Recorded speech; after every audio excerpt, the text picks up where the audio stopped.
Neste momento, então, desfaz-se a mesa de honra. Agradeço a presença dos senhores, mas está chegando o grande momento. Convidamos as autoridades presentes à mesa a ocuparem os assentos reservados para, com maior comodidade, assistirem à conferência.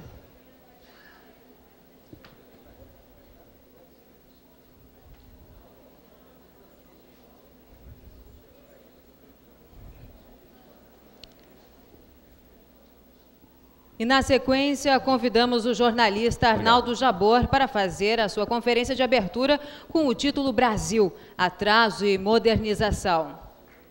Uma salva de palmas.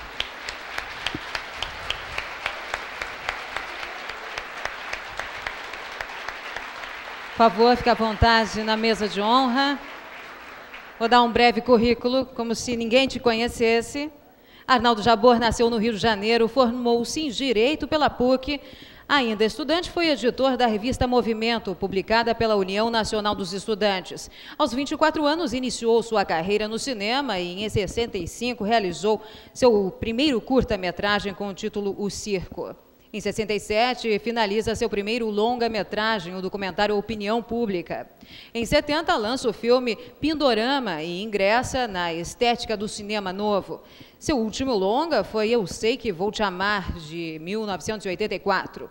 Desde 91, Arnaldo Jabor é colunista da Folha de São Paulo e vem publicando coletâneas de ensaios e crônicas, com destaque para os seguintes títulos: Sanduíches da Realidade, Brasil na Cabeça e Os Canibais Estão na Sala de Jantar. É também comentarista do Jornal Nacional da Rede Globo de televisão. Com vocês, Arnaldo Jabor. Boa noite. Boa noite. Opa. Desculpe que eu estou engasgando. Tem dois aqui, tem outro, mas esse aqui eu acho que talvez seja melhor esse aqui, ó. Então esse aqui que é mais livre, assim. Esse aqui tem que ficar falando direto. Alô? Melhorou. Eu vou tirar o paletó, viu? Não levem a mão, não.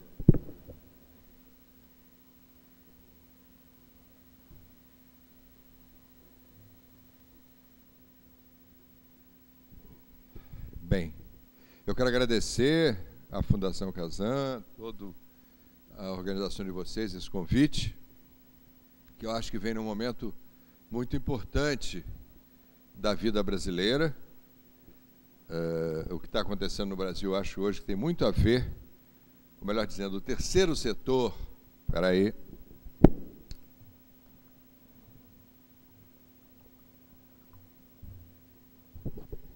O terceiro setor, acho que tem muito a ver com o que está acontecendo no Brasil de hoje.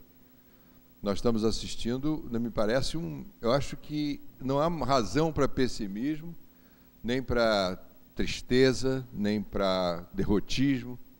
Eu acho que o que está acontecendo no Brasil hoje é muito importante. Eu estava vendo agora na televisão o o relatório final da CPI dos Correios, eu preferia que deixasse a plateia acesa, senão eu fico falando no escuro, sozinho, parece que eu estou numa sala escura. Tem que abaixar um pouco essa e acender a plateia. Pode acender a plateia toda. Quanto mais... Opa, e senão eu não vejo vocês. Aí me dá uma sensação estranha. Se eu disser uma bobagem, estou dizendo uma bobagem sozinho, aí é terrível.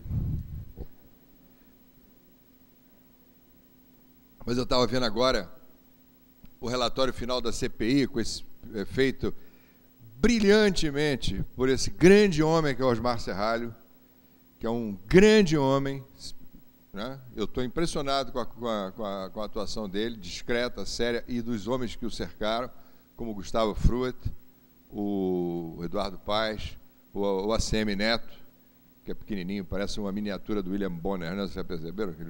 Mas ele é o ídolo dos gays, aliás. Mas, em suma, competentíssimos. E o comentário, e o relatório do Osmar Serralho, que está rolando agora na televisão, é um marco histórico, inclusive literário, inclusive jurídico. Tem uma qualidade jurídica e vernacular e espantosa.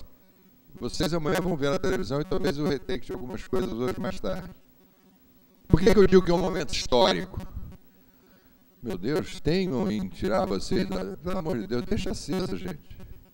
Pode deixar aceso mesmo, senão essas pequenas coisas parecem frescura, mas é fundamental para poder fazer uma palestra legal. É água e luz. Essa luz de cima que pode apagar um pouquinho.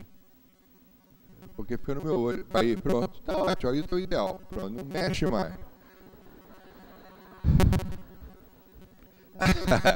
Então, por que eu digo que é um momento histórico? Porque nós estamos passando por uma época fundamental na vida brasileira. Uma época fundamental por quê? Porque talvez esteja se consolidando nesse país uma noção de democracia. Talvez esteja se institucionalizando uma coisa que começou há 20 anos, depois do fim da ditadura. Talvez estejam se consolidando, estejam sendo satisfeitas duas fomes importantes para a consciência, para a sociedade civil, duas fomes que surgiram na sociedade civil fortemente, e talvez essa terceira via, que é o terceiro setor, seja um fruto desse, talvez não, certamente é um fruto desse momento histórico que estamos vivendo. Não havia terceiro setor com consciência disso há 20, 30 anos atrás. A ideia de que o público, ou de que o Estado, ou de que o poder público tradicional, secular, não é mais suficiente para dar conta da complexidade da sociedade, e a ideia de que os interesses privados também não são suficientes para dar conta ou para ter uma visão mais ampla dos problemas gerais da nação, da sociedade, da economia, etc. Isso está nos levando a uma revisão da ideia de poder. Está nos levando a uma revisão da ideia de passividade diante do poder público ou de egoísmo diante da exclusão social. Porque o problema brasileiro, aqui no Sul, sente-se um pouco menos, talvez. Mas quem nasceu como eu no Rio, e que mora também em São Paulo, eu vivo numa ponte aérea existencial, etc., a tragédia da miséria está atingindo níveis insuportáveis em qualquer circunstância, para tudo. Até para você poder conviver com a própria alegria, com a própria felicidade. Você que vai no Rio de Janeiro, às 2 da manhã, vê na chuva uma criança de 6 anos jogando bolinha para o ar, fazendo malabarismo para descolar uma grana, isso realmente dá vontade de pegar uma metralhadora e matar uma opção de gente responsável por isso, começando com os prefeitos e os garotinhos da vida, lá no Rio de Janeiro, no caso do garotinho, que é um exemplo especial, que ele já está me processando, de modo que tudo bem, pode continuar, porque aquilo ali é o que há de pior na vida nacional, né? É o pior acontecimento da nossa história, mas que, graças a Deus, parece que está quebrando um pouco a cara. Mas desculpe essa raiva. Então, o que está acontecendo no Brasil, me parece que talvez estejam sendo satisfeitas duas fomes seculares, das quais se falava muito, mas às quais não era dado alimento.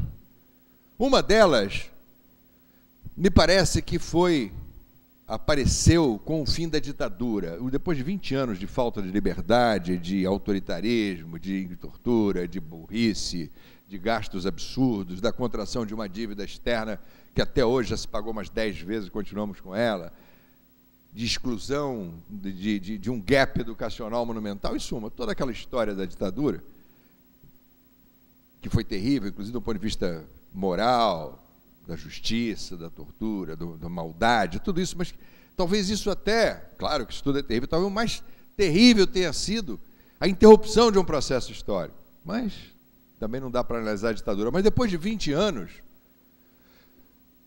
de ditadura, quando acaba a nossa saga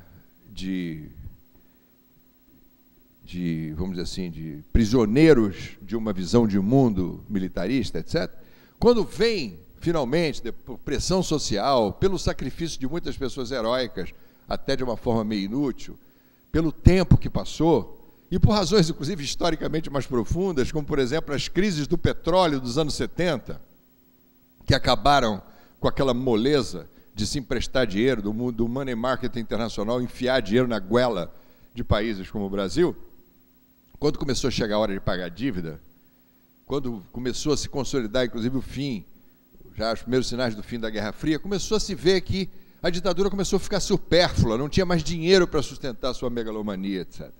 Então, quando vem a democracia, em 85, de forma indireta, claro, porque nós não tínhamos capacidade para votar, segundo os militares, e eu espero que eles não tenham razão, né? Principalmente no que vem pela frente. Mas eu não sei.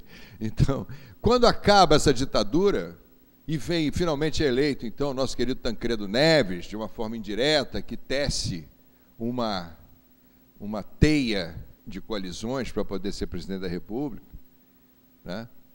E acaba essa ditadura, ficou claro para a gente, no final da ditadura, ficou muito visível uma fome que tinha que ser satisfeita, que era a fome de democracia. A gente só tem noção da falta de liberdade quando perde, a gente só sente falta do ar quando falta. Só quando vai em cana é que sente falta da liberdade. Então, sempre nos enganaram muito na história brasileira com esse papo furado de democracia, como dizia o Sérgio Buarque de Holanda, que a democracia no Brasil sempre foi um mal entendido. Sempre se falou nela para não exercê-la. Sempre se jogou na população, olha, vocês são um país livre, o cacete, mas um país excludente, autoritário, privilegiado, melhor dizendo, privilégios, sabe? Patrimonialista, oligárquico, clientelista, uma série de defeitos. E não, vocês são democracia. Mas a democracia só se percebeu a necessidade dela quando nós a perdemos duramente durante 20 anos. E quando vem a redemocratização, com o Tancredo, né, começamos a satisfazer essa fome de democracia. Ela veio de uma forma dolorosa, cheia de vicissitudes. Começou com o próprio momento do início dessa redemocratização, quando o Tancredo, que foi eleito para ser presidente, ia tomar posse e veio um micróbio, entrou pelo rabinho do Tancredo Neves e matou o homem. Quer dizer, um vírus, sei lá o quê, mudou o rumo da história brasileira. E quem tomou posse no lugar dele foi um outro vírus, um bigodudo, entendeu? Que tinha sido da Revolução, da Arena. Durante 20 anos apoiou os militares, depois veio posar de democrata de jaquetão. Mas, de qualquer maneira, houve uma redemocratização. Houve. O Sarney tomou posse e foi um presidente democrático, não tem dúvida nenhuma. Isso não se pode falar dele. Mas a gente viu, em pouco tempo, que todos os velhos vícios brasileiros voltavam em cortejo e que a democracia não estava inserida nas paredes do país, nas instituições. A gente viu que a corrupção, o clientelismo, o messianismo, que começou com o plano cruzado, aquele plano estrambótico que não deu certo, porque não podia dar, porque tinha que satisfazer as necessidades do PMDB em novembro, uma série de vicissitudes desse tipo, né? Escândalos de corrupção, a gente começou a ver que a democracia verdadeira, que tem que ser uma prática concreta, não estava dando certo.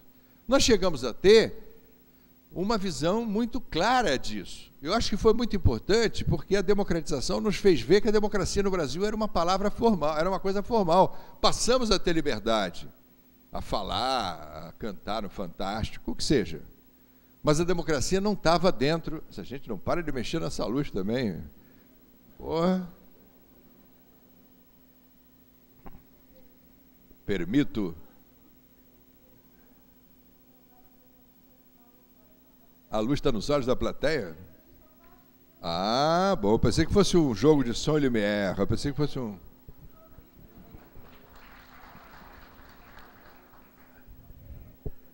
Tudo bem.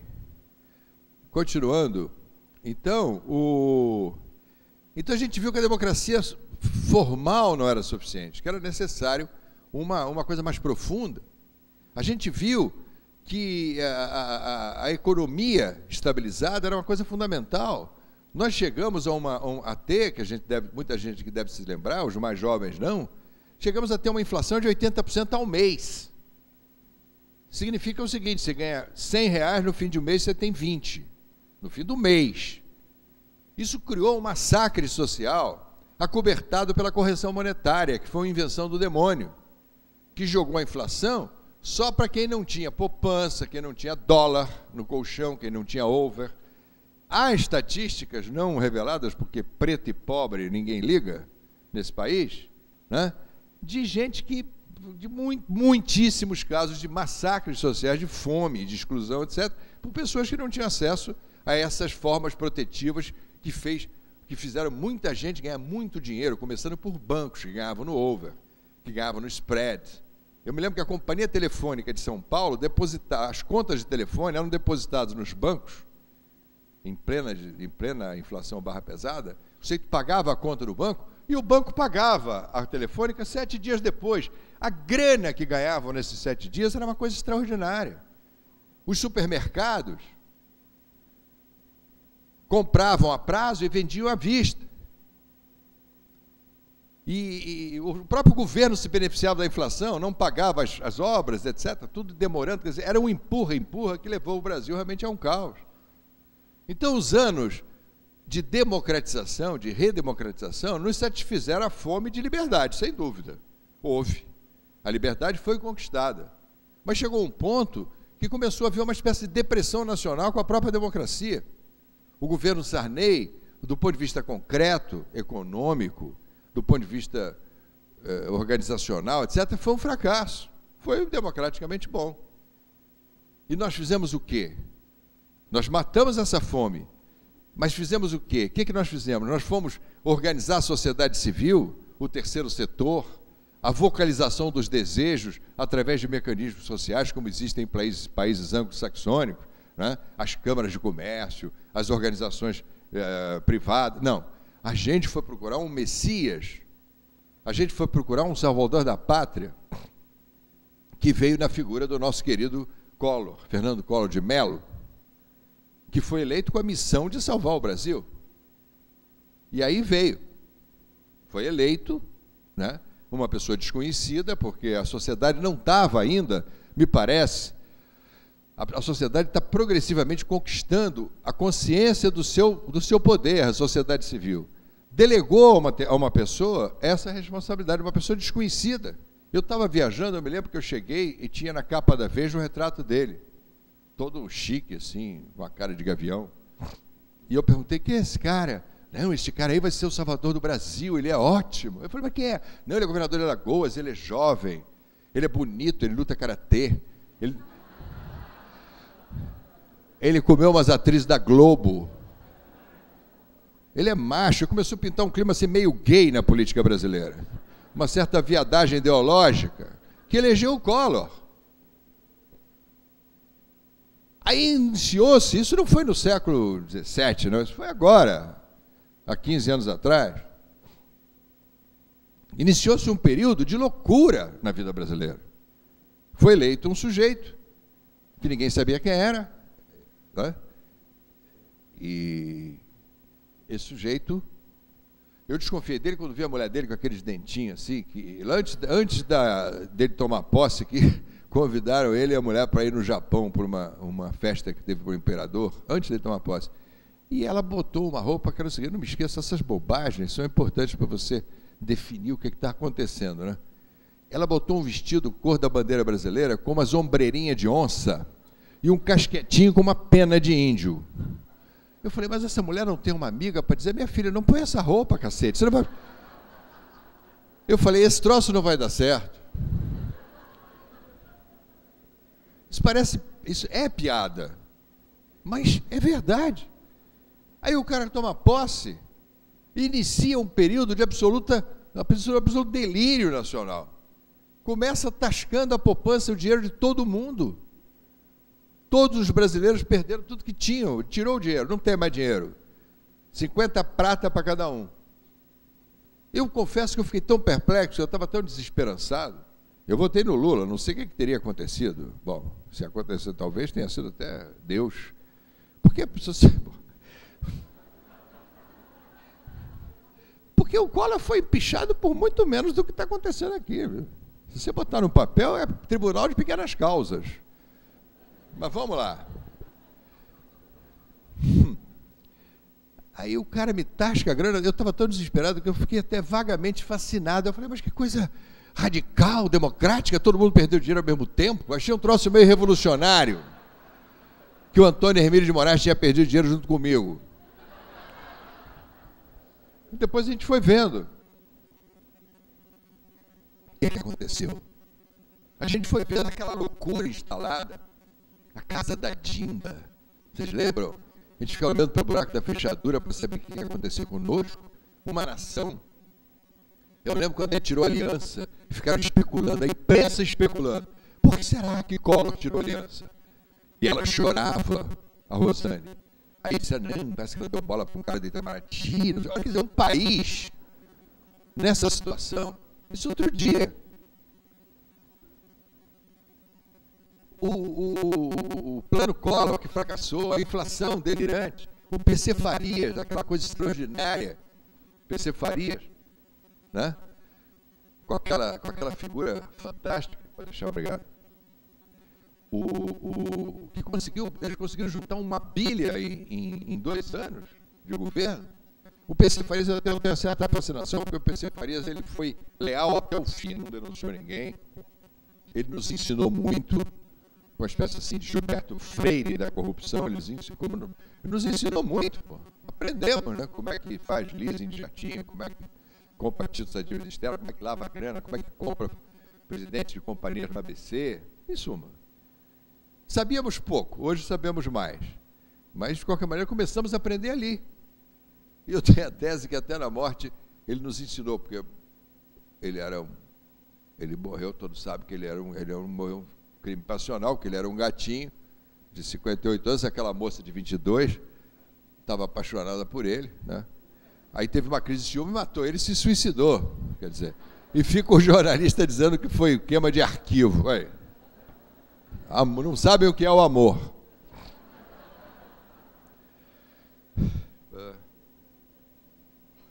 Aí esse período Collor foi um período muito louco. Quando a gente pensa para trás, foi um período, um pesadelo humorístico, assim, quer dizer, havia outros pesadelos esperando por nós, mas esse foi espantoso, quer dizer, e a gente começou a ver que as coisas pequenas da vida nacional eram mais fortes do que grandes blocos históricos, do que relações de produção. A gente viu, por exemplo, que o impeachment começou porque o Pedro Collor, em outras palavras, porque a Tereza Collor era linda. É por isso que houve o impeachment, porque o Fernando cantou ela, todo mundo sabe, e o Pedro ficou com ódio. Olha que coisa, né? E ele ainda queria tirar a tribuna de Alagoas do Pedro e a televisão. Ele e o PC Farias. Aí o cara enlouqueceu e foi para o jornal, foi para a Veja, denunciou tudo. Foi assim que começou o impeachment. Por uma dor de cotovelo. Quer dizer, as coisas pequenas, o vírus do Tancredo, o porre do Jânio, o erro do Gregório Fortunato, o suicídio do Getúlio, né?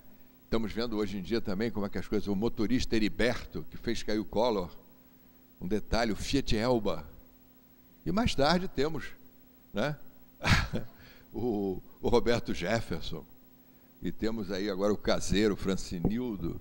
São pequenas coisas da nacionalidade que vão fazendo o país andar para frente. Mas nesse período do final do governo do Collor, começou a se consolidar uma outra fome, que me parece que foi muito importante também que aconteceu, porque tal foi a esculhambação no período Collor, que além da democracia, nós começamos a ter uma fome profunda de república, de organização. Porque não há condição de você ter um país democrático, etc., mas sem nenhuma ordem, sem organização mínima. República, que eu falo é isso, os poderes funcionando, a sociedade civil tendo seus direitos respeitados, a império da lei, os direitos da maioria, a maioria como mais importante do que os direitos da maioria, os direitos da minoria, das minorias também, estabilidade monetária, responsabilidade civil, fiscal, etc., uma série de coisas que começaram a ficar essenciais, além da pura democracia abstrata. Me parece que essas duas fomes começaram a se juntar a partir do impeachment, a partir desse final de período, e que hoje, se a gente olhar para trás, o que nós estamos sabendo da vida política hoje é muito mais do que há 15, 20 anos atrás. Nós estamos ficando de uma consciência galopantemente mais profunda, que eu acho uma coisa muito importante. Quando o Collor sai, empichado, essas duas fomes estavam se juntando, democracia com república, liberdade com organização, com bom senso, com sensatez. por várias razões, não só por causa desses escândalos, mas porque o mundo também está caminhando de uma forma que não dá mais para ter um tipo de regime político, administrativo, social, moral, ético de 300 anos atrás. Hoje o mundo está online, nós estamos online, nós estamos atentos. Tem internet, tem o celular, tem o satélite, tem a globalização da economia, da política. A gente está sabendo o que está acontecendo na Turquia, na Ásia, as eleições em Israel, o que aconteceu com o maluco do presidente do Irã, o Bush, por que Deus nos mandou aquele flagelo, uma série de coisas desse tipo, né? E isso está provocando, não dá mais para enganar tanto a gente quanto se enganava na República Velha, em 1925. Não dá mais. Não dá para nos enganar tanto quanto nos enganaram durante o período pré-ditadura e pós-ditadura. Nós estamos mais maduros. Eu acho que quando acaba o período do impeachment do Collor e começa a se juntar essas duas necessidades, democracia com república, começa o período que nós estamos vivendo. E eu faço questão de afirmar que depois daquele interregno do Itamar Franco, que nada, nem cheirou, nem fedeu, como se diz, mas que teve o condão de chamar o Fernando Henrique para ser ministro da Fazenda, que Itamar eu não sei criticar, porque é difícil caricaturar uma caricatura, né? Porque, porra, ele já é caricatura. Eu fazer a caricatura do Snoopy, já tem, né? Já é. Mas o Itamar, ele foi uma espécie de período de transição, assim, que ele nomeia o Fernando Henrique, e o Fernando Henrique se elege presidente da República, durante 8 anos, fica no poder, e com todos os defeitos que se possa imputar ao governo do Fernando Henrique, os erros que ele cometeu, etc., Fernando Henrique deu uma subida de nível na consciência política brasileira. Subiu o nível, pô. Não é mais um cafajeste, um picareta, um vagabundo, um maluco, etc. Subiu um sujeito, PhD. Sociólogo importante, conhecido no mundo inteiro, conceito de bem, ético, um homem de esquerda no melhor sentido da palavra, de querer a melhoria da qualidade de vida da população, sei que foi exilado, deu aulas na Sorbonne, em Vincennes, em Princeton, não é um idiota.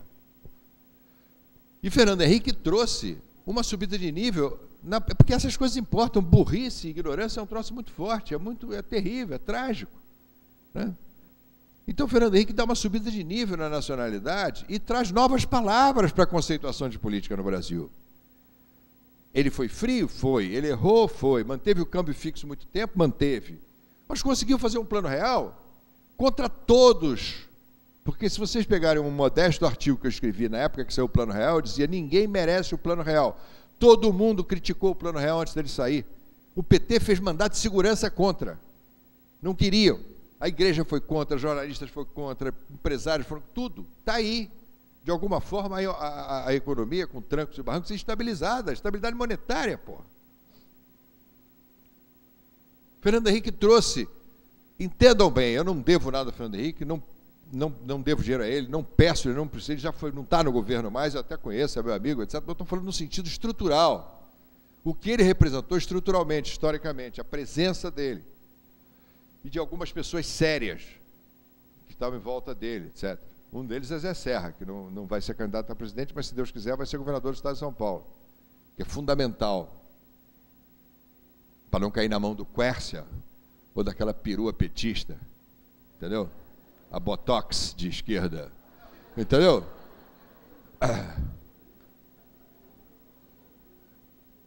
Então, Fernando Henrique dá uma subida de nível, ele traz consciência, conceitos novos para o pensamento político brasileiro.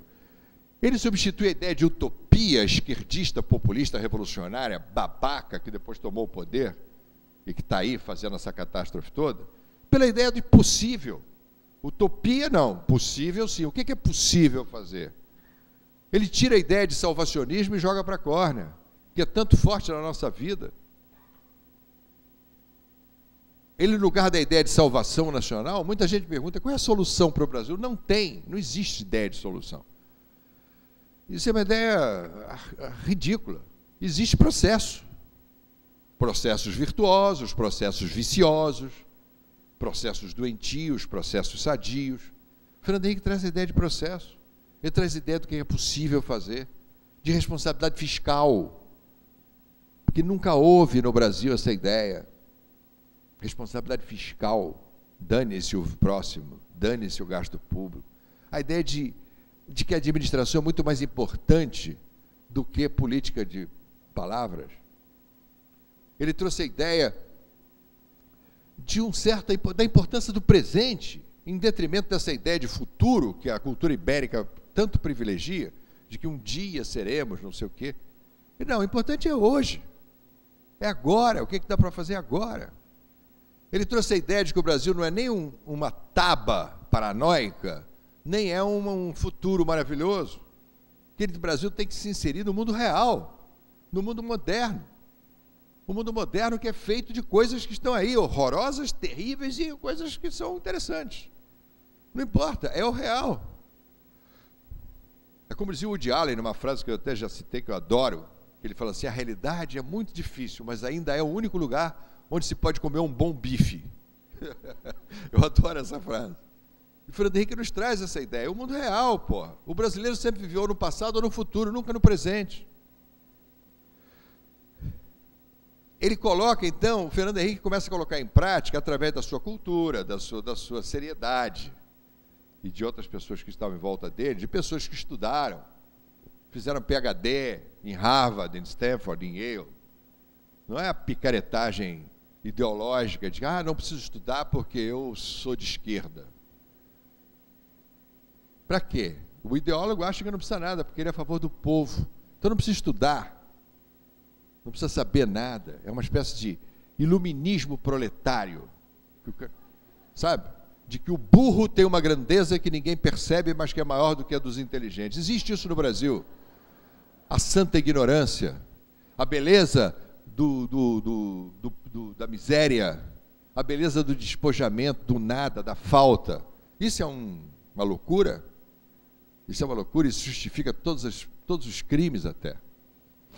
Isso me lembra até o Bush, que falou: eu sou a prova de que um estudante de péssima categoria pode chegar presidente da República. Deu no que deu.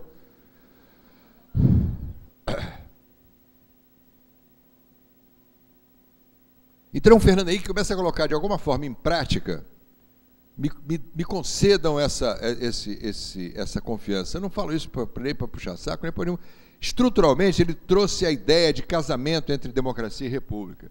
Ele começou a colocar isso em prática. E começou a se institucionalizar isso no Brasil. Essas noções fundamentais que hoje, de alguma forma, estão mais vigentes e que fazem possível um congresso como esse. A Constituição de 88, que deu possibilidade ao Ministério Público de fazer investigação e de descobrir coisas, foi das poucas coisas boas da Constituição. Eu tenho, humildemente, defendido o Ministério Público sempre. O Ministério Público foi uma revolução também na democracia. A sociedade está sentindo que não dá mais para deixar isso tudo na mão deles, ou ficar jogado no seu casulo. Vamos pegar aqui quanto é que eu ganhei hoje, e a miséria campeando, a exclusão campeando. Esses são frutos da democracia, não só da democracia, mas da necessidade, porque não dá mais para governar o mundo, as sociedades modernas, de um ponto de vista autocrático, totalitário. Totalitário não é no sentido só de comunismo, não. No sentido de totalização. 10 pessoas aqui se reúnem e vão discutir o destino das outras 90. Porra! O mundo é muito misterioso, a sociedade é muito misteriosa, ela é muito criativa, ela vai se transformando. Isso é a grande beleza da democracia americana, que é das coisas mais importantes que a América legou à humanidade, que é um sentido de autocrítica que existe. Apesar de tudo, na América, existe esse sentido de autoaperfeiçoamento, como foi nos anos 60, nos direitos civis, raciais, femininos, democráticos. O escândalo que foi a guerra do Vietnã, que já está finalmente se consolidando contra a guerra do Iraque, cometida por esses fascínoras que tomaram o poder através de fraudes, através de mentiras, através de utilizar a ignorância popular e a tradição religiosa fundamentalista. Já está se estruturando. O canalha está com 35% só de aprovação. Esse homem que já tinha que estar empichado, quiseram empichar o Clinton. Eu estava lá, porque o Clinton, coitado, tocava saxofone e papou lá a secretária. por razões sexuais, quase que excluíram ele do poder. Agora, esse sujeito muda a humanidade, destrói o Ocidente, suja o nome da América, gastou já $1 trilhão por uma guerra absurda, inventou os homens-bomba, que não havia, se multiplicam para todos os lados, graças a ele e a essa turma que o rege, que são uns psicopatas, esse Karl Rove, Wolfowitz, esses vagabundos que o cercam, esse Rumsfeld. E ninguém pensa em tirar esse vagabundo. Agora está se falando um pouco. Mas, em suma, a vida é assim, vai se fazer. Então, o que falava eu? Não posso falar do Bush, que é com vontade de me matar. Ou matá-lo, mas é o seguinte. Então, não dá mais para... A democracia é uma necessidade social. Eu estava falando da importância da democracia autocrítica. Isso é um troço importante. Isso é fundamental, inclusive não é porque é legal a democracia, porque é uma coisa boa. Não é nem só nesse sentido. Não é que é moralmente, é porque é necessário. Um país como o Brasil, que tem 1000 regiões culturais, políticas. Eu estava vendo o Maracatu da Bahia, aqui em Santa Catarina. Olha que coisa interessante, né? Como é que você vai dirigir esse país com uma vista única? Uma ideologia Zé Dirceusiana, genuínica, lulau? Entendeu?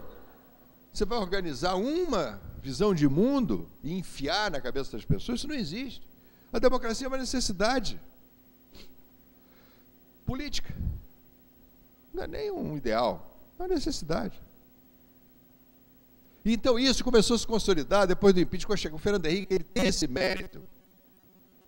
Eu acho que ele tem grandes, maiores méritos da estabilidade monetária, responsabilidade fiscal, uma série de coisas que, de alguma forma, ficaram. E quando houve a eleição depois do Fernando Henrique, que elegeram Lula, eu acho que foi até uma coisa bacana, eu achei emocionante aquela... Eu não votei no Lula, eu votei no Serra, que eu votaria de novo, porque o Serra muito bem. Não votei, já votei no Lula antes, mas não votei nele. Mas foi um troço bacana de ver. Havia uma fome popular, um pouco mitológica, um pouco delirante, um pouco religiosa, mas que é respeitável, que tinha que ser satisfeita. O Lula era aquela espécie de avatar, né? É o ungido de Deus, que ia descer para o povo, que ia tomar o poder. O povo, de uma forma muito mitológica, a USP inteira se rasgava ao meio, porque finalmente Cristo ia tomar o poder. Tudo bem, eu entendo, mas podia ter uma visão um pouco mais crítica da vida, um pouco mais madura da vida. Eu desconfiava, mas eu achei legal. Quando ele foi eleito, eu falei, pô, legal, bacana. O primeiro ano de governo, modéstia, eu não sou ninguém, sou eu. Mas no que eu escrevi, no que eu falei, eu apoiei o Lula. Apoiei o Lula contra os malucos que estavam querendo sacanear o Lula. Eu apoiei o Lula, eu apoiei o Zé, até o Zé Dirceu eu apoiei. Até no caso Valdomiro, pode, eu mostro isso aqui, está lá escrito. O Zé Dirceu é meio maluco, talvez ele soubesse o negócio do Valdomiro, mas não prestou muita atenção, porque ele queria, eu achava que ele queria realmente fazer um troço bacana. Mas a gente começou a ver que não existe o proletário ideal, não existe o petista ideal, não existe a magia da pureza ética. Não existe isso. Existem seres humanos. E como todos nós sabemos, o ser humano não presta. Está provado. Se a gente for olhar a história humana e o que está acontecendo no mundo hoje, a gente vê que, entendeu? Tem que tomar cuidado, que se bobear, nós somos bichos mesmo. Então o que aconteceu? Que de repente subiu ao poder um troço que eu falei, pô, legal, sensato, eu achei o Lula sensato, o Lula é pragmático.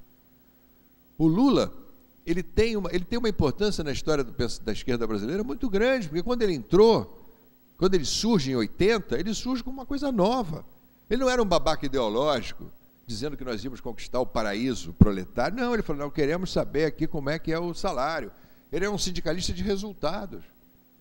Eu me lembro que perguntaram a ele se ele era comunista, os militares, ele falou, não, eu sou torneiro mecânico, que é uma resposta fantástica. É verdade. Esses babacas aí, desculpe a palavra, mas aqui não está dando mais para segurar. Esses babacas tipo Genuíno, o Greenhalgh, aquele que tem um bigodão. Eu tenho um artigo de 1980, numa revista chamada Extra, Eles falando do Lula, eles falam assim, não, o Lula é interessante. Eles já estavam cercando o Lula, para criar o PT ali. Mas ele é primitivo. Precisamos trazê-lo para o materialismo histórico. Juro por Deus que é verdade. O Greenhalgh dizendo a mesma coisa. Não, o Lula ele é primitivo, mas ele pode ser educado para a causa revolucionária. Quer dizer, o que era novo era um Lula pragmático. O Lula queria saber concretas coisas, não queria fazer de sonhos malucos. Que essa esquerda estava sem bandeira, porque tinha quebrado a cara em 63, em 68, tinha sido um sacrifício sangrento, destrutivo, até por heroísmo, grandeza, etc. Quando viu o Lula, foi aquele sucesso. Opa, chegou o operário, com a foice e o martelo. A USP se alvoroçou, as professoras começaram a querer dar para o Lula e várias ele papou. Eu sei o nome até, não posso dizer aqui. Porque é o operário. Não tem tanta criança aqui, tudo bem, né? O que a gente vê na televisão hoje, tudo bem. Algumas sacanagens que eu falo. O que era novo começou a ser ocupado, começou a ir. O Zé Dirceu, o Genuíno, o Greenhalgh, o Gushiken, uma porção de pessoas que disseram, vamos pegar o operário, vamos criar um partido revolucionário disfarçado de trabalhismo. Isto aconteceu durante 25 anos. Claro que o Lula usou esse apoio ideológico, que ele não tinha nada que pudesse transformar em plataforma concreta. E foi usado, e foi se construindo um partido que poderia ter sido, que é um partido importantíssimo no Brasil. Eu não tenho nada contra o PT, um partido de maior importância, como resistência trabalhista, ao capital, etc. Em suma, isso foi sendo transformado num delírio. E que se verificou quando o Lula toma o poder, no fim de um ano e meio, começa a se descobrir, eu juro, o Serra chegava para mim e falava, dá uma roubalheira do cacete. Eu falo assim, mentira, você está falando isso que eu sou muito amigo do Serra há muitos anos, isso daí é rancor.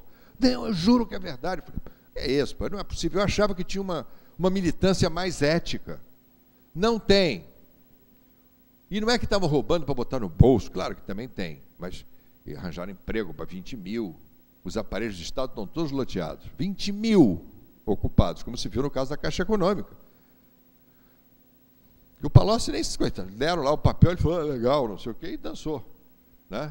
Também devia ter alguma culpa no cartório e outras coisas. Mas, de qualquer forma, começamos a ver que o poder tinha sido conquistado, estava sendo usado para fins não reais, não concretos, não democráticos.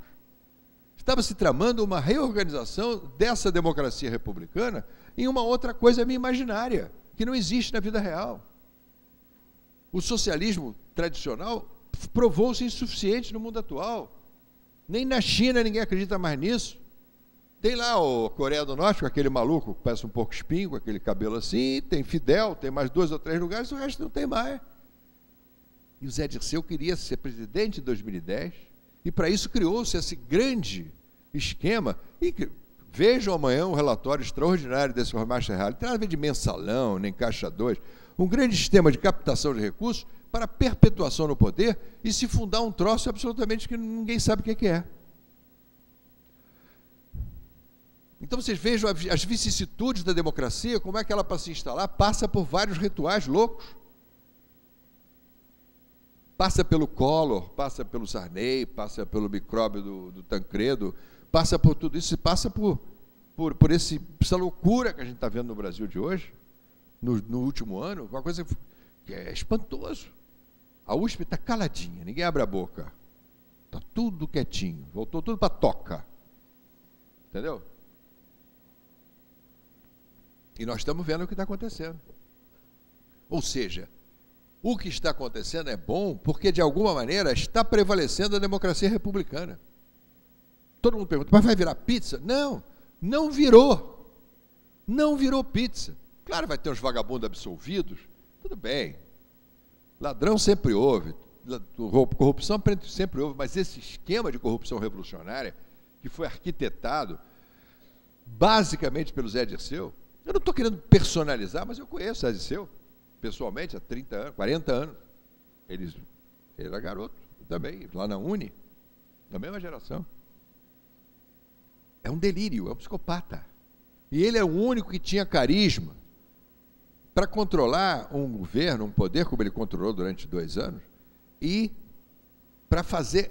O perigo não é que ele ia construir, que ele ia construir nada, mas eles podiam destruir o pouco que já foi institucionalizado. Podiam fazer a volta da inflação, se não houvesse o Palocci. Eu continuo dizendo, foi Deus que mandou o Palocci, porque eles queriam baixar os juros no peito, 5%, não paga dívida externa, dane-se a dívida interna, não paga, alonga, estatiza tudo, desfaz as privatizações. Malucos. Isso que era o perigo. Desfazer o conseguido. Não que eles fossem conseguir nada, porque não conseguem fazer nada, porque eu os conheço muito, não conseguem nada. Ninguém consegue fazer nada nesse tipo de psicologia. Eles são incompetentes. Conheço tudo, desde o Matarazzo Suplicy, o Dalma Dorme, até o Marco Aurélio Garcia, o Zé Dirceu, eu conheço tudo. Lá da Uni, pô, onde eu era. Então o perigo era a desconstrução. Mas a gente sente que a democracia e a república e a opinião pública não estão mais não deu em pizza. Apareceu. As coisas começaram a aparecer. Por razões, inclusive, espantosas. Quer dizer, o Lula é esperto.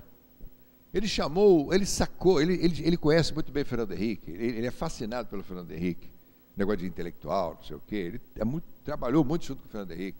Ele falou, não, vou botar na economia um cara que dê continuidade à sensatez mínima, mesmo que seja uma política de juros altos, que é uma barra pesada, mas que é a única solução, já que não diminui os gastos públicos.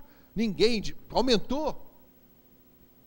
Isso eu vou falar agora, nos últimos 7 meses, já começou a crise, já aumentaram muito os gastos públicos para poder eleger o Lula. Como é que você vai baixar juros sem diminuir o gasto público? Sem fazer reforma da Previdência? Como é que você vai fazer reforma tributária? Não tem condição. Então o Palocci foi uma ilha de sensatez no meio dessa zona. Ele acalmou o Brasil durante 3 anos e o mercado. Se não fosse o Palocci, ele acalmava. Eu já falei isso, ele parece um Lex Otan, né? Coitado, agora ele está mal. Eu tenho pena, porque ele é um cara de direita. Ele pode ter compactuado com uma sacanagem ou outra. Essa é a minha opinião pessoal.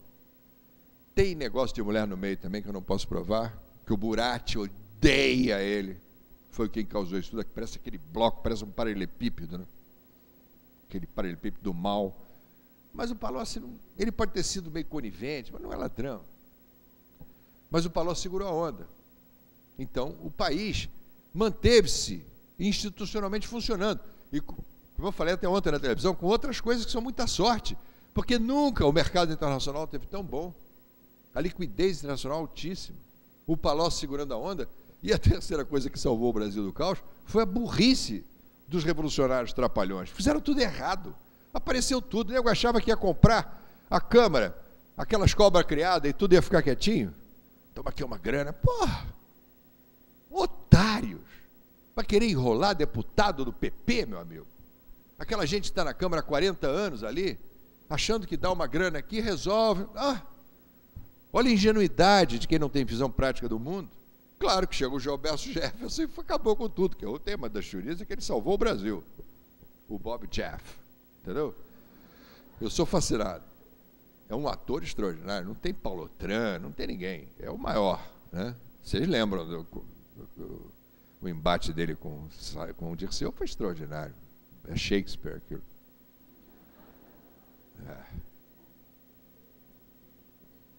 Então, nós estamos vivendo esse período de acomodação sedimental, não sei como é que se diz, da democracia e da república, que passa por essas vicissitudes, mas nós já descobrimos muita coisa.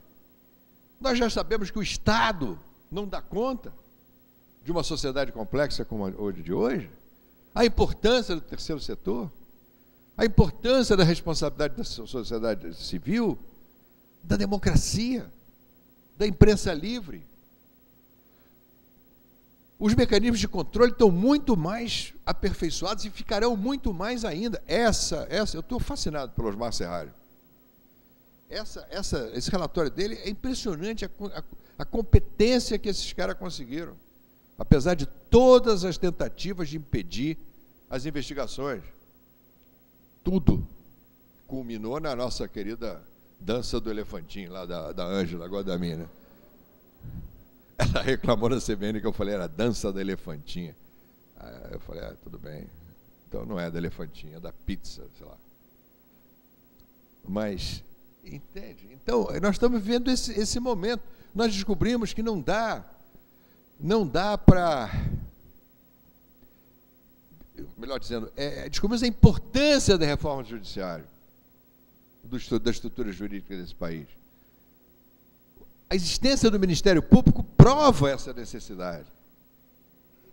De que está tudo estruturado para que nada se descubra, que nada prove nada, que as instâncias sejam infinitas, de que tudo fique impune. Vocês viram, toda a desculpa do Caixa 2 era genial, porque aí você descobre, você assume um crime menor para evitar um crime maior. Entendeu?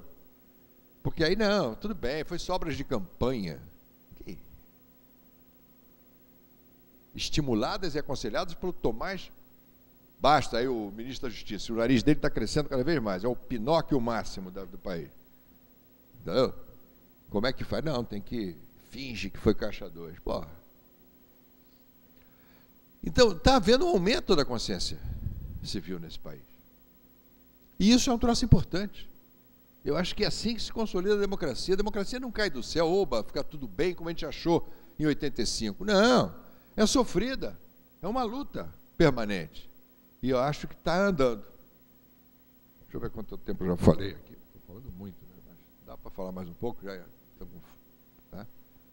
Porque a vida nacional, ela é uma vida estruturada há 5 séculos, há 4 séculos, e que de alguma forma está sendo desconstruída só agora, por causa dessas coisas que eu falei, por causa de coisas históricas, econômicas, tecnológicas. Porque nós fomos descobertos e fundados por um país, no século XVI, Portugal, que era o contrário do que estava acontecendo na Europa.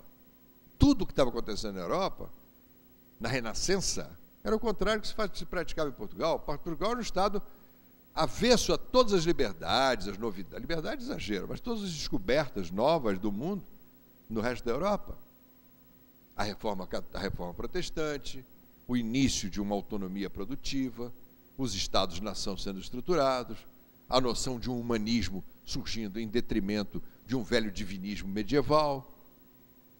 Tudo isso, Portugal não era assim. Portugal era construído como outro tipo de país. Era um país que se dá o nome de patrimonialista, era um país que nós tivesse uma fazenda, propriedade do rei, da coroa, uma coisa que surge no ano 1000, e que estruturou um tipo de regime que é a nossa doença. A nossa doença está começando a ser combatida agora com o antibiótico do mundo contemporâneo. A nossa doença é o patrimonialismo clientelista, oligárquico, excludente, em que a sociedade não tem a menor importância. Só tem importância uma visão autocrática e mágica do Estado, da coroa, do que seja, do império, da república. Esse Estado mágico que é responsável por tudo. Um tipo de sociedade que é estimulada a ser passiva. Uma sociedade que é criada para não piruar. Só quem manda são eles, os poderosos. É assim que a gente sempre pensou. E que agora está mudando. Eu me lembro há uns anos atrás, eu falando com um americano, explicando o Brasil, eu estava falando, porque de repente eu me toquei, o americano falou, mas quem são eles, porra? Eu estava falando do Brasil como se fosse outro país. É uma sociedade organizada para não ter poder, uma sociedade que não tem poder, é passivo. Então, bota a culpa neles. É assim que foi estruturado o patrimonialismo. Esse é o nome, patrimônio, quer dizer, o país é propriedade de um estamento burocrático.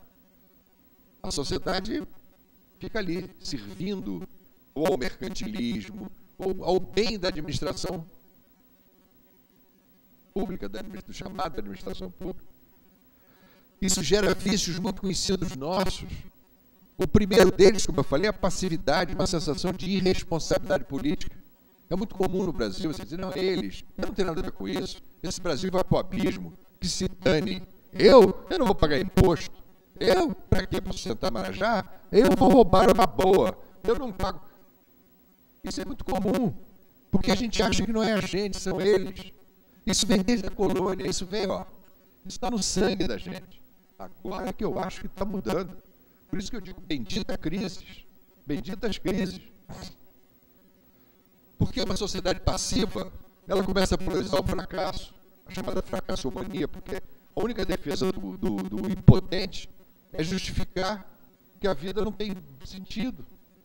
Eu já vi no Brasil muita gente dizer assim, não, fulano, coitado, ele fracassou porque ele é bom. Porque se ele fosse mal, estava rico. Mas ele é bom, coitado. Sabe? Os nossos heróis fracassaram todos. Começa com um Tiradentes, coitado, que morreu enforcado. É tudo fracasso. Não tem heróis vitoriosos. A vitória é vista com uma certa desconfiança. O que esse cara está vitorioso assim, hein? Alguma coisa ele armou aí. Eu me lembro aquele grande herói nacional, que ninguém lembra da existência dele, que foi o Barão de Mauá, um dos grandes brasileiros que já houve até hoje. Ele foi visto com desconfiança e acabou mal na vida. Foi um grande homem do século XIX. O Juscelino não acabou na desgraça, com todos os erros que cometeu, naquela onda de otimismo, de grandeza. Não acabou feito um cachorro. Vocês viram na Globo, essa coisa aí. Esse marasmo da sociedade justifica todos os... É uma espécie de caldo de cultura onde os outros vícios vicejam. Eu tive em Portugal um tempo atrás, eu fiquei impressionado, porque eu fiquei lá uma semana, e me falaram várias vezes no terremoto de Lisboa, que foi uma merda, porque o fogo veio daqui, o mar dali, destruiu esta merda toda, acabou tudo, foi terrível, pá, foi terrível. Só que foi em 1755. E os caras estão até hoje reclamando do terremoto de Lisboa. É o cultivo, essa coisa muito ibérica. Não é à toa que lá houve a Contra-Reforma mais forte, uma Inquisição espantosa. Na Espanha também. Então, esses vícios que vieram do patrimonialismo português se instalaram no Brasil como uma xerox. E foi isso, e tem sido isso que nos impede de andar para frente, porque isso cultiva o atraso, o patrimonialismo deseja o atraso, não é que tem um atraso sem querer, não é um acidente, há um desejo, porque o atraso é bom para o poder patrimonialista. Uma sociedade idiota é útil, porque dá frutos e não enche o saco. Uma sociedade que começa a deixar as coisas no barato, tolera a corrupção, o clientelismo, os vícios típicos, burocratismo. O que é burocracia no Brasil, pô? É uma coisa feita para impedir o avanço. A educação que estavam falando aqui. Era proibido publicar livro até o século XIX, não é? Tinha que ter o Neil Lobstadt. Se não fosse o jesuíta, não tinha educação. A educação era vista com desconfiança. Até hoje é vista como um problema inferior. A Coreia do Sul se resolve em 10 anos, a gente não consegue. Porque educação... pelo contrário, não queriam que houvesse educação para não haver independência, para não haver autonomia. Foi desestimulada, historicamente. A corrupção, a tradição de você ver até o corrupto com certo charme, por aquele negócio do Macunaíma, o cara que dá a volta por cima, que rouba o Estado, porque a raciocínio, a coroa nos rouba, vamos roubar a coroa. O Estado nos rouba, vamos roubar o Estado. Então o corrupto é visto com uma certa fascinação. Eu já vi muito ladrão entrar na churrascaria e o executivo dizer para o outro, olha, aquele cara ali é o maior ladrão, cara. Aí o outro fala assim, é ladrão, mas ele é craque, é espada. Já vi. E o cara de testa alta, o cara se sente numa boa. Ladrão orgulhoso. O honesto não faz sucesso nem na casa dele. Eu já vi muita mulher dizer assim para o marido, você não é honesto não, meu filho, você é burro. Com essa sua maneira de honestidade, a gente vai acabar na Rua da Amargura. Eu já vi isso. O clientelismo, você não consegue fazer um projeto porque você tem que atender os interesses específicos de um mando político. O salvacionismo, que alguém vai nos salvar, claro, uma sociedade idiota tem que arranjar alguém para nos salvar, tipo Collor, Jânio Quadros. Ou então gera ditadores, porque o salvacionismo gera geralmente ditador. Né? Como foi na Espanha e Portugal durante o século passado, 50 anos. Pô. Nessa tradição. Não teve ditador. na Inglaterra. Quer dizer, aí são outros problemas. Teve o Hitler na Alemanha, que é inexplicável, mas de qualquer maneira. Né? O ditador, o herói, que pode virar o ditador, ou então pode virar uma coisa pior no caso brasileiro, que são os pequenos chefes regionais, são as oligarquias, as famílias que mandam, os grupos que mandam, como tem muito no Nordeste brasileiro. Aqui no Sul tem menos, muito menos. O Nordeste é um espanto. Você pega lá o Maranhão do Sarney, os Alves e Maias mandam no Rio Grande do Norte, os Franco no Sergipe.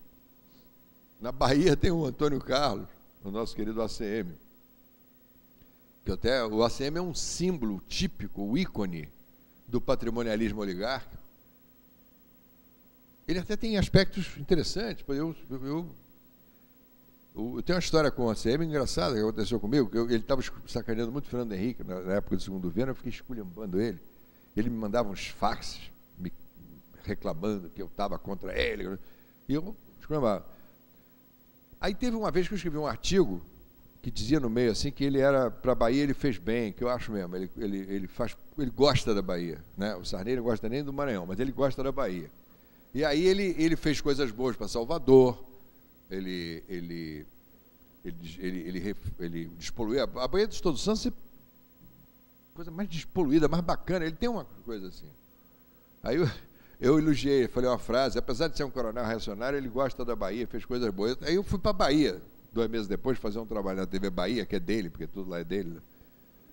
Aí eu estava na TV Bahia lá, a secretária falou: essa história eu conto porque ela é interessante. A secretária falou: tem um telefonema para o senhor. Aí eu atendi, falei: sim, Jabor. Eu falei: aqui fala Antônio Carlos Magalhães. Eu falei: não enche o saco. Eu achei que era um amigo meu que estava lá, que estava me sacaneando, mas era ele mesmo. Aí eu falei: sim, senador. Eu falei: não, estou lhe telefonando para lhe agradecer o elogio que você me fez. Não, senador, eu acho que você fez bem a Bahia mesmo. Senão não falava. Quero lhe agradecer e lhe dizer o seguinte. Eu falei: o que? Você peça o que você quiser aqui que eu lhe darei. Eu falei: não, senador, eu estou legal, não estou precisando de nada, não. Mas você peça, o que você quer? Eu falei: não quero nada. Você peça, era um troço bem impositivo, que eu cheguei a pensar em pedir a Ivete Sangalo durante a conversa, mas por um breve momento. Porque também, né? Falei: talvez.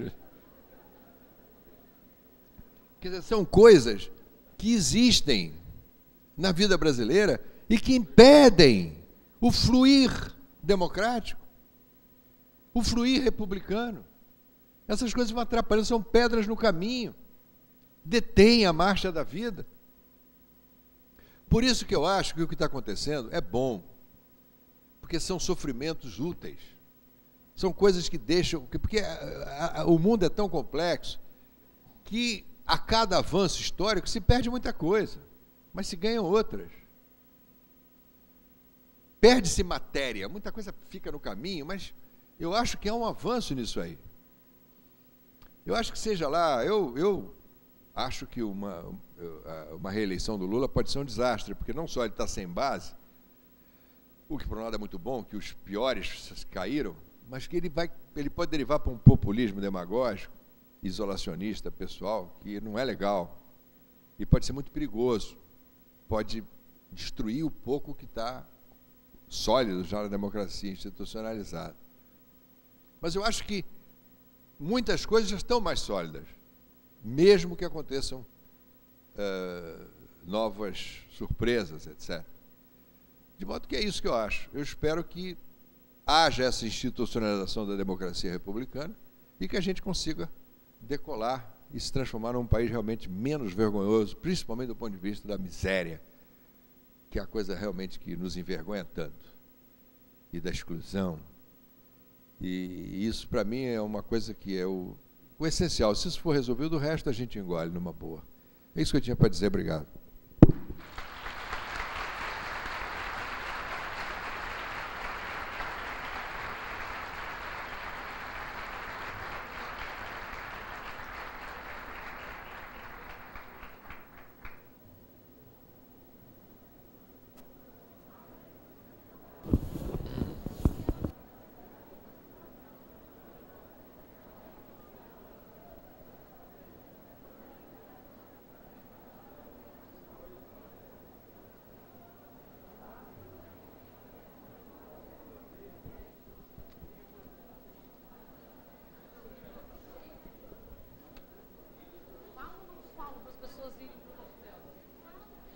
Gostaria de convidar a todos a participar do coquetel à beira da piscina. Muito boa noite, agradecemos.